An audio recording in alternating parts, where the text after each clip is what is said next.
चलिए, तो आज की क्लास में हम नमूना सहायक भर्ती परीक्षा से संबंधित आपके केमिस्ट्री के मोल संकल्पना से संबंधित कुछ हम महत्वपूर्ण एमसीक्यू करेंगे। पहले हम इसका डिटेल्स देख लेते हैं, यहीं से आपके जो है सारे एमसीक्यू प्रश्न बनेंगे और आप सभी डिटेल्स को नोट करते हुए चलिएगा जी, है ना। सारे प्रश्न आपके यहीं से बनेंगे। चलिए देखते हैं, मोल संकल्पना क्या है जी। किसी पदार्थ की वह मात्रा को मापने की इकाई है, ठीक है। मोल संकल्पना क्या है? किसी पदार्थ की मात्रा को मापने की इकाई है। कौन? आपका मोल संकल्पना। जैसे हम चीनी को क्या में मापते हैं? किलोग्राम में।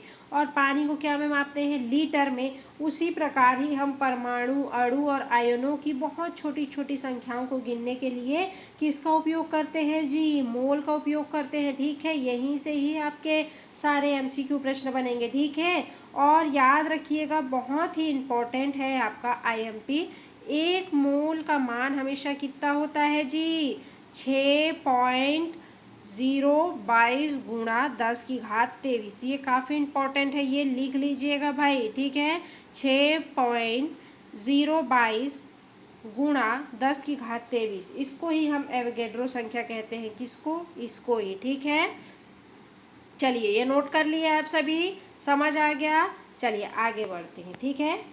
संख्या इतनी बड़ी क्यों? बताइए, बड़ी क्यों है? परमाणु, अणु जो हैं आपके बहुत छोटे छोटे होते हैं, इसलिए उन्हें एक एक करके गिनना क्या है? संभव नहीं है। आपके जो परमाणु और अणु क्या होते हैं? बहुत छोटे छोटे होते हैं, आप उनको एक एक करके गिन नहीं सकते हैं, ठीक है। गिनना बहुत असंभव होता है, संभव नहीं होता है, ठीक है। जैसे पानी की एक छोटी सी बूंद में भी बहुत बड़ी संख्या में क्या होते हैं? अणु होते हैं, ठीक है। जो आपकी पानी की एक छोटी सी बूंद होती है, इसमें भी बहुत बड़ी संख्या में क्या होते हैं? आपके अणु होते हैं। इसलिए वैज्ञानिकों ने इतनी बड़ी संख्या को नाम दे दिया है। क्या क्या नाम दिया है? एवोगैड्रो संख्या। एक मोल बराबर कितना होता है? 6.022 गुणा 10⁻23, जो कि कण है, ठीक है। इसी को एवोगैड्रो संख्या कहते हैं, ठीक है। ये देखिए आपका एवोगैड्रो संख्या, इसको क्या बोलते हैं? 60 जेटा स्तर के आसपास की बहुत बड़ी संख्या है ये आपका, ठीक है। 60 जेटा स्तर के आसपास की, ये नोट करिएगा, ठीक है। चलिए देखते हैं, एक मोल में कणों की संख्या हमेशा क्या होती है? समान होती है। एक मोल में कणों की संख्या क्या होगी? कूटाधारित प्रश्न यहाँ से बनेंगे तो क्या होगी? हमेशा समान होगी। लेकिन एक मोल द्रव्यमान में जो है अलग अलग पदार्थ के लिए अलग अलग होता है, ठीक है। एक मोल में कणों की संख्या समान होगी, लेकिन एक मोल द्रव्यमान अलग अलग पदार्थों के लिए अलग अलग होता है। जैसे कि उदाहरण, 1 दर्जन चीकू, तो 1 दर्जन चीकू, जैसे कि आप ले लिए 1 दर्जन केले, तो 1 दर्जन केले लेंगे तो उसमें कितने केले आएंगे? 12। वैसे ही 1 दर्जन हम चीकू लेंगे तो कितने चीकू मिलेंगे? 12, है ना।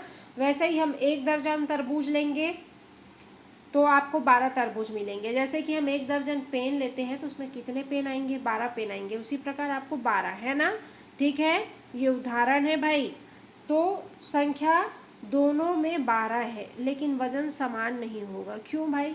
चीकू से ज़्यादा भारी आपका तरबूज है ना, तरबूज ज़्यादा भारी होगा। इसीलिए जो है एक मोल का द्रव्यमान अलग अलग पदार्थों के लिए क्या होता है? अलग अलग होता है। लेकिन एक मोल कणों की संख्या क्या होती है? हमेशा समान होती है आपका, है ना। चलिए ये नोट करिए, काफ़ी इम्पोर्टेंट है भाई, ठीक है। इधर पदार्थ, एक मोल के कण, और इधर द्रव्यमान दिए गए हैं, ठीक है। हाइड्रोजन का द्रव्यमान कितना होता है? 6.22 गुणा 10⁻23 परमाणु, ठीक है। इसमें कितने द्रव्यमान होते हैं? 1।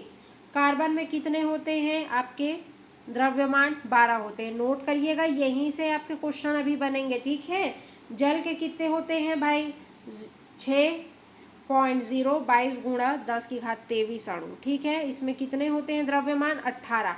कार्बन के द्रव्यमान कितने होते हैं? 12। जल के कितने होते हैं? 18। और हाइड्रोजन के कितने होते हैं? 1। यहीं से ही बनेंगे, ये नोट करिए। मोल क्या बताता है? आपका संख्या, जबकि मोलर क्या बताता है? आपका द्रव्यमान यानी कि वजन, ठीक है।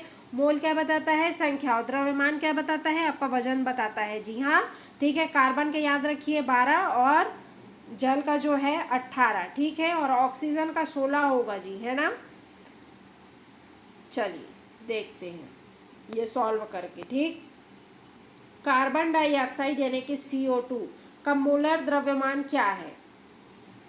तो कार्बन डाइऑक्साइड का मोलर द्रव्यमान क्या है जी? आपका 12 है, 12 U, ठीक है, दिया गया है यहाँ पे। तो कार्बन का कितना होगा?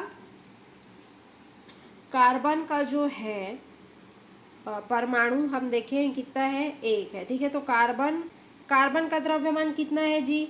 आपके कार्बन का 1 गुणा 12U करेंगे, ठीक है। तो कितना आएगा भाई? 12U आएगा, है ना। और किसका? ऑक्सीजन का कुल द्रव्यमान कितना है ऑक्सीजन का? तो 2 गुणा 16 करेंगे, कितना है मैं बताई हूँ ना। तो क्या आएगा? 32U, ठीक है। और दोनों को 12 को और 32 को जोड़ेंगे तो क्या आएगा जी? 44U, है ना। एकदम इजी है ना। ये देखिएगा आप ट्राई करके, ठीक है, एक बार बना के ट्राई करके देखिएगा। या ऐसे ही क्वेश्चन आपके एग्ज़ाम में पूछे जाएंगे, ठीक है। तो आपका करेक्ट आंसर हो जाएगा ऑप्शन नंबर द 44 ग्राम मोल, ठीक है। चलिए नेक्स्ट क्वेश्चन देखते हैं भाई। मोल शब्द का प्रतिपादन या सबसे पहले प्रयोग किसने किया था? तो मोल शब्द का प्रतिपादन और सबसे पहले प्रयोग आपके विलियम ओस्टवाल्ड ने किया था, ठीक है। तो आपका करेक्ट आंसर हो जाएगा क्या? ऑप्शन नंबर आ, ठीक। चलिए आपके कूट आधारित प्रश्न भी हैं जी, ये देखिए फिर आ गया क्वेश्चन। जल H2O का मोलर द्रव्यमान क्या है? दिया गया है आपके पास। H का परमाणु द्रव्यमान क्या है? मैं बताई हूँ, H का परमाणु द्रव्यमान 1 है, ठीक है। और ऑक्सीजन का परमाणु द्रव्यमान क्या देखे हैं हम? 16 देखे हैं। तो इसको सॉल्व करते हैं, ठीक है। H हाइड्रोजन के जो हैं, जो परमाणु हैं वो कितने हैं हाइड्रोजन के? 2 हैं। हाइड्रोजन के परमाणु कितने हैं जी? हाइड्रोजन के परमाणु 2 हैं, ठीक है। कितने हैं? तो 2 हैं। 2 गुणा 1U, ठीक है। 2 का भाई गुणा करेंगे 1 से तो क्या आएगा? 2 आएगा, ठीक है। H के परमाणु कितने हैं? कितने हैं H के?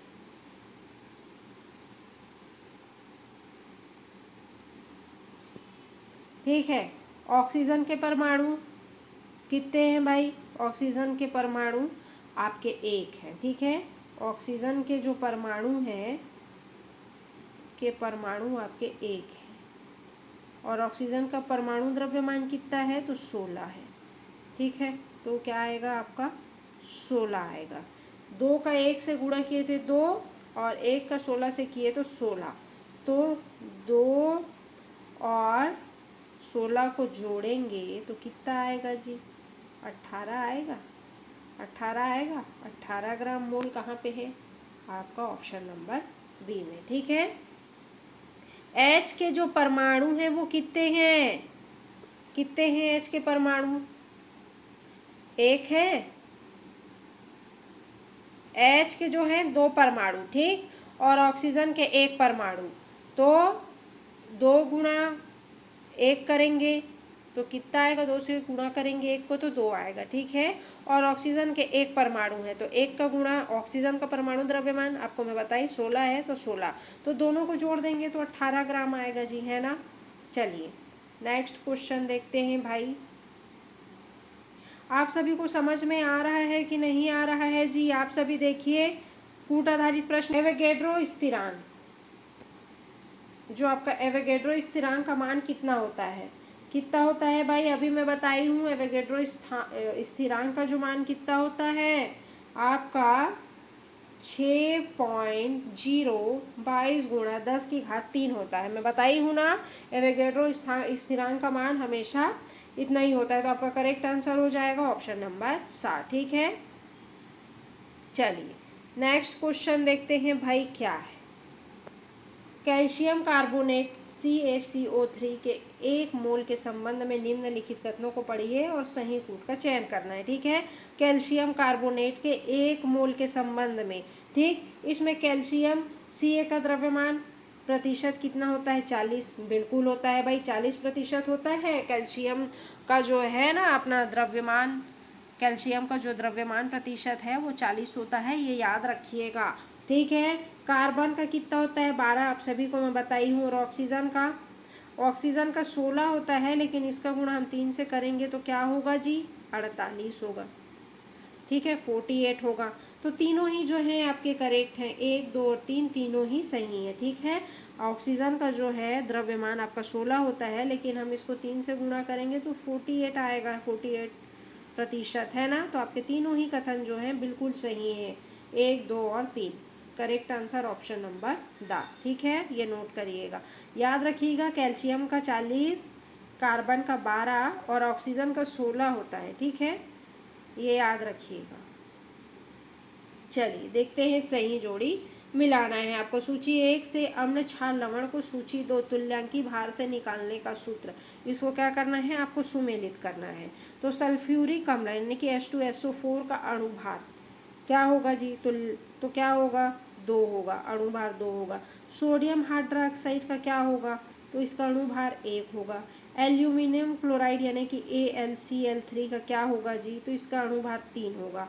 और ऑक्जेलिक अम्ल का कितना होगा, तो इसका अणु भार 2 होगा। ठीक है, तो कहाँ है भाई आपका 1 का 2, 1 का 2 और 2 का 1, तो आपके ऑप्शन नंबर ए में है।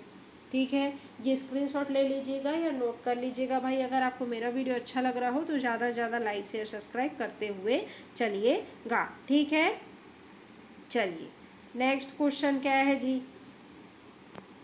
समान ताप और दाब पर दो अलग अलग बर्तनों में समान आयतन की हाइड्रोजन यानी कि H2O और ऑक्सीजन O2 की गैस भरी है, इनके बारे में कौन सा कथन सत्य है आपको बताना है। ठीक है, देखिए समान ताप और दाब पर दो अलग अलग बर्तनों में समान आयतन की हाइड्रोजन और ऑक्सीजन गैस भरी हुई है। ठीक है, इसके बारे में कौन सा कथन सत्य है आपको बताना है। दोनों बर्तनों में अणु की संख्या समान होगी, दोनों बर्तनों में गैस का द्रव्यमान समान होगा, है ना, दोनों बर्तनों में मोलों की संख्या समान होगी। बताइए भाई क्या होगा, 7वां प्रश्न का आंसर क्या होगा, तो आपका 1 और 3 सही होगा, 1 और 3 सही होगा। ठीक है, कहाँ पे है 1 और 3, ऑप्शन नंबर बी में। देखो दोनों बर्तनों में क्या होगी, अणु की संख्या समान होगी, और दोनों बर्तनों में क्या होगी, मोलों की संख्या समान होगी, लेकिन दोनों बर्तनों में गैस का द्रव्यमान समान होगा क्या जी, बताइए, नहीं होगा। ठीक है, 2 का अणु भार जो है H2 से क्या होता है, अधिक होता है। किसका अणु भार, सॉरी ऑक्सीजन का। ठीक, ऑक्सीजन का जो अणु भार है ये आपके हाइड्रोजन के अणु भार से अधिक होता है, इसीलिए जो है ऑक्सीजन का द्रव्यमान अधिक होगा। ठीक है, इसीलिए क्या होगा, ऑक्सीजन का जो द्रव्यमान है अधिक होगा, इसलिए आपका ऑप्शन नंबर 2 जो कि है गलत है। ठीक है, चलिए नेक्स्ट देख लेते हैं ये डिटेल्स। समान आयतन ताप और दाब पर गैसों में अणु और मोलों की संख्या समान होती है, इसलिए कथन 1 और 3 क्या है, सही है, ये नोट कर लीजिएगा भाई। ठीक है, चलिए नेक्स्ट क्वेश्चन क्या है भाई, मोल संकल्पना के संदर्भ में निम्नलिखित कथनों पर विचार कीजिए, 8वां प्रश्न है ना। HTP पर किसी भी गैस के 1 मोल का आयतन 22.4 लीटर होता है। दूसरा है 1 मोल ऑक्सीजन परमाणु O का द्रव्यमान 32 ग्राम होता है क्या जी। मोल शब्द का प्रतिपादन विलियम ओस्टवाल्ड होगा। ठीक है, विलियम ओस्टवाल्ड के द्वारा, सुधार लीजिएगा, द्वारा किया गया था। तो मैं बताती हूँ आपको, 1 और 3 इसका सही होगा 8वां प्रश्न का। ठीक है, 1 और 3 ऑप्शन नंबर 7 सही होगा। ठीक, ये नोट करिएगा। ठीक, 2 क्यों गलत होगा, 1 मोल ऑक्सीजन परमाणु का जो द्रव्यमान होता है हम 16 पढ़े हैं अभी ऊपर में। ठीक है, 16 पढ़े हैं, 32 कहाँ से होता है जी, नहीं होता है, इसीलिए ना जो आपका गलत है ऑप्शन नंबर 2 गलत है, और आपका जो करेक्ट है 1 और 3 बिल्कुल करेक्ट है। ठीक है, सत्य कथन पहचान करना है। चलिए नेक्स्ट क्वेश्चन देखते हैं क्या है। नेक्स्ट है, एक ही तत्व के 1 मोल परमाणु और 1 मोल अणुओं में क्या समान होता है, बताइए। एक ही तत्व के 1 मोल परमाणु और अणुओं में क्या समान होता है, कणों की संख्या यानी कि एवोगैड्रो संख्या जिसको बोलते हैं। ठीक है, जो कि आपके 1 मोल परमाणु और 1 मोल अणु में दोनों में समान होंगे। ठीक है, तो आपका करेक्ट आंसर हो जाएगा ऑप्शन नंबर बी। चलिए देखते हैं भाई क्या है नेक्स्ट क्वेश्चन। नीचे दिए गए कथन ए और दूसरे कथन आर तो क्या करना है, सही कूट का चयन करना है। ठीक है, कथन है क्या बोल रहे हैं भाई, 18 ग्राम जल यानी कि H2O और 44 ग्राम कार्बन डाइऑक्साइड यानी कि CO2 में अणुओं की संख्या समान होती है क्या। कारण आर है, किसी भी पदार्थ में 1 मोल उपस्थित कणों की संख्या निश्चित 6.022 गुणा 10⁻23 होती है, जिसे एवोगैड्रो संख्या कहते हैं। मैं बोली थी ना, ये जो ऊपर में पूरा डिटेल्स के साथ है, इसको नोट करते हुए चलिएगा, यहीं से आपके कूट आधारित प्रश्न बनेंगे। तो आपका ये कथन ए और कारण आर दोनों ही सही है, ए और आर दोनों ही सही है, आर ए की सही व्याख्या करता है, इसलिए करेक्ट आंसर हो जाएगा आपका ऑप्शन नंबर आ। ठीक है, चलिए देखते हैं भाई, क्या पदार्थ की मात्रा की SI इकाई क्या है।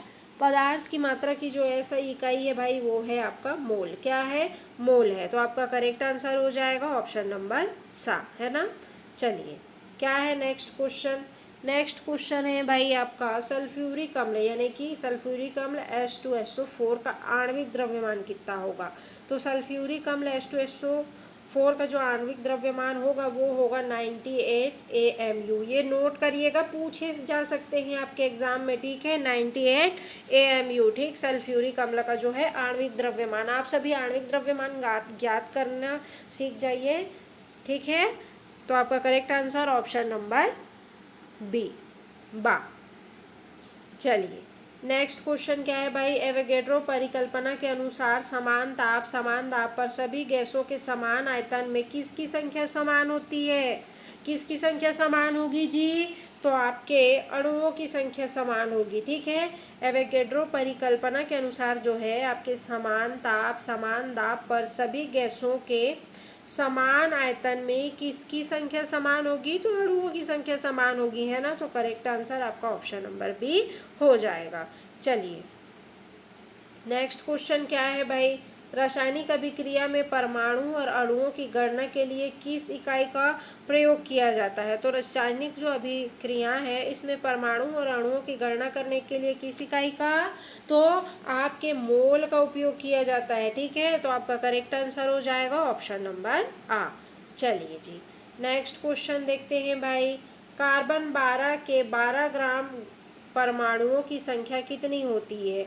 कार्बन 12 के 12 ग्राम परमाणुओं की परमाणु संख्या कितनी होगी जी, पता है ना कितनी होगी। ठीक है, 6.022 गुणा 10⁻23 होगी, है ना। तो आपका करेक्ट आंसर हो जाएगा ऑप्शन नंबर आ। चलिए नेक्स्ट क्वेश्चन क्या है, निम्न में से किसमें अणुओं की संख्या सबसे अधिकतम होगी। तो सबसे अधिकतम किसमें होगी जी, अणुओं की संख्या बताइए कितनी होगी, 1 ग्राम H2। ठीक है, जिसमें अणुओं की संख्या सबसे अधिक होगी। ठीक है, सबसे कम अणुभार वाले होते हैं, 1 ग्राम H2 जो होते हैं सबसे कम अणुभार वाले होने के कारण इसमें सबसे क्या होते हैं, अधिक मोल होते हैं, इसलिए जो है आपका करेक्ट आंसर हो जाएगा ऑप्शन नंबर ए।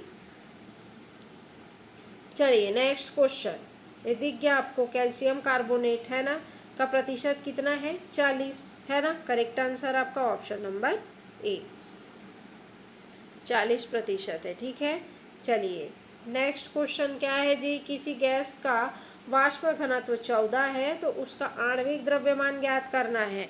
तो किसी गैस का वाष्पिक घनत्व क्या है जी, 14 है, तो उसका आणविक द्रव्यमान कितना होगा, कितना होगा, 14 है आपका वाष्पिक घनत्व। ठीक है, आपका जो वाष्प घनत्व है वो क्या है, 14 है, और आपका आणविक द्रव्यमान क्या है, आणविक जो द्रव्यमान है आपका वो है 2। ठीक है, अब 2 का गुणा हम 14 से करेंगे तो कितना आएगा, 28 आएगा। 28 आएगा कि नहीं आएगा। ठीक है, गैस का वाष्प घनत्व 14 है और आणविक द्रव्यमान कितना है, 2 है, तो दोनों को गुणा करेंगे तो क्या आएगा, 28 आएगा, है ना। तो आपका करेक्ट आंसर क्या हो जाएगा, करेक्ट आंसर हो जाएगा ऑप्शन नंबर बा। ठीक है, ये आप सभी से बन गया। अगर बन गया हो तो आप सभी ज़्यादा से ज़्यादा मेरी क्लास को लाइक शेयर सब्सक्राइब करते हुए चलिएगा।